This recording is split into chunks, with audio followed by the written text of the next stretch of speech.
জয়গুরু বন্ধুরা, আমার চ্যানেলে বিউটিস কিচেনে আপনাদের সবাইকে স্বাগত। আজকে আমি আপনাদের রান্না করে দেখাবো দেশি মুরগি। দেখুন, এখানে দেশি মুরগি কেটে নিয়ে আসছে, আমি ভালো করে বেছে ধুয়ে রেখেছি। দেশি মুরগি আমি রান্না করব পেঁয়াজ রসুন দিয়ে।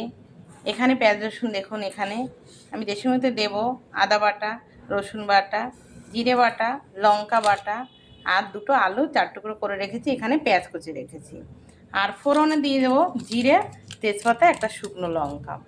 তো এবার আমি আলুটাকে আগে ভাজা করব। এখানে আমি কড়াই বসিয়ে দিয়েছি, কড়া আমার গরম হয়ে গেছে। দেখুন, কড়াতে এবার আমি তেল দিয়ে দেবো। কড়াতে আমি তেল দিয়ে দিচ্ছি।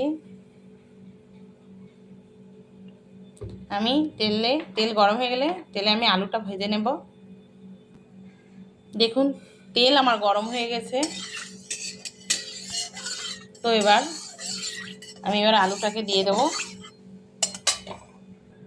আমি কেটে ধুয়ে রাখা আলুগুলো দিয়েছি, আলুর সাইজটা একটু বড় রেখেছি।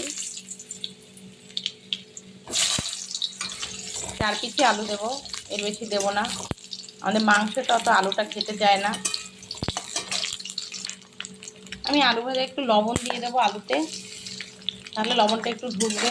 আলুটা একটু বড় সাইজে, একটু এপিটুপি লাল হবে, আমি নামিয়ে নেব। দেখুন বন্ধুরা, আমার আলু ভাজা হয়ে গেছে। এবার আমি আলুটাকে নামিয়ে নেব। আমি আলু নামিয়ে নিয়েছি। দেখুন, এবার আমি তেল দিয়ে দেবো। 1 ফোড়নে আমি বসিয়ে দেবো। তেলটা গরম হবে, আমি ফোড়ন দিয়ে দেবো। তেল গরম হয়ে গেছে। দেখুন, আমি এবার দিয়ে দেবো তেজপাতা, দিয়ে দেবো জিরে ফোড়ন,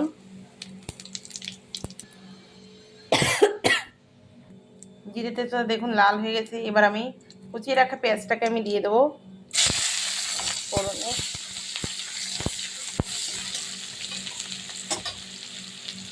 তেলে একটু এগুলো ভেজে নেব, একটু লাল লাল হবে পেঁয়াজটা।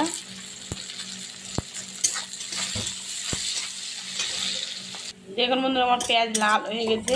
এবার আমি বেটে রাখা একটা একটা করে মশলা দিয়ে দেবো। আমি দিয়ে দেবো আদা বাটা, দিয়ে দেবো রসুন বাটা, একটু পেঁয়াজের সাথে নেড়ে চেড়ে নেব। দিয়ে দেবো জিরে বাটা,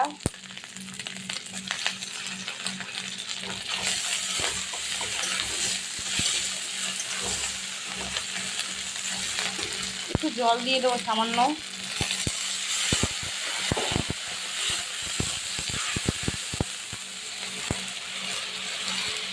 দিয়ে দেবো হলুদ,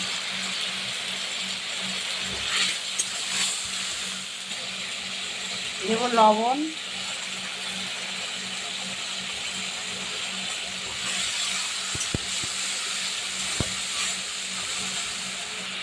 আমি দিয়ে দেবো লঙ্কা বাটা। এটাকে নেড়ে চেড়ে মশলাটা একটু জাল হবে, মশলার তেল ছেড়ে দিলে তারপরে আমি মাংস দিয়ে দেবো। দেখুন বন্ধুরা, মাংসর পুরো একদম মশলার তেল ছেড়ে দিয়েছে, দেখেছেন। এবার আমি মাংস যে কেটে ধুয়ে রেখে দিয়েছিলাম, মাংস দিয়ে দেবো। মশলার সঙ্গে সুন্দর করে মাংসটাকে কষাবো। মাংসটা পুরো একদম মশলাটা মেখে যাবে। আমি তারপর ঢেকে সুন্দর করে কষাবো মাংস। দেখতে মুরগি একটু সময় লাগবে।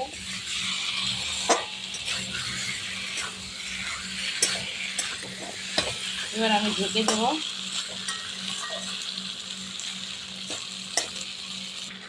দেখুন বন্ধুরা, আমি ভেজে রাখা আলুগুলো দিয়ে দিয়েছি। দেখুন কি সুন্দর হয়ে আসছে মাংস।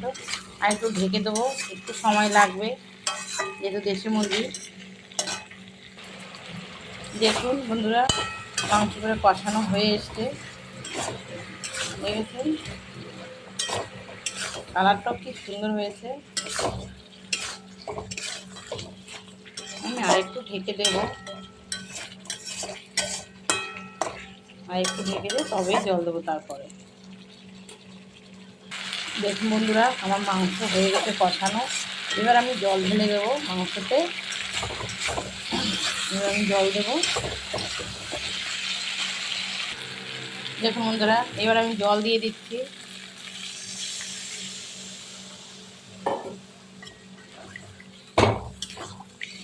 এবার ঝোলে মাংস মিলে একটু জাল হবে। মাংস গলে গেছে একদম, তারপরে নামিয়ে নেব। গলে এবার জাল হবে। মাংস হয়ে গেছে বন্ধুরা, দেখুন আমার, দেখেছেন মাংসটা সুন্দর হয়েছে। আমি এবার দিয়ে দেবো গরম মশলা, গোলমরিচ বাটা দিয়ে দিচ্ছি। নামানোর আগে গরম মশলাটা দিলে তারপরে জাল দিতে নেই, সেন্টটা তাহলে সুন্দর থাকে।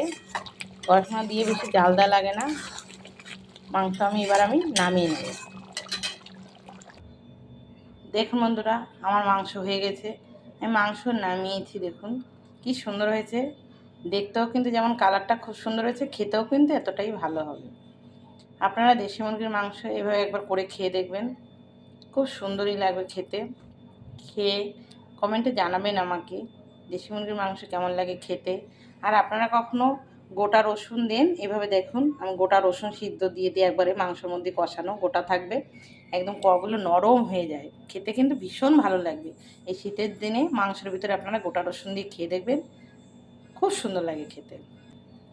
তো এরকম যদি নতুন নতুন ভিডিও যদি আপনারা পেতে চান এবং আমার রান্নাটা যদি ভালো লেগে থাকে, তাহলে please please please like, share, comment করতে কিন্তু ভুলবেন না, আর সাবস্ক্রাইবটা করে দেবেন। জয় গুরু।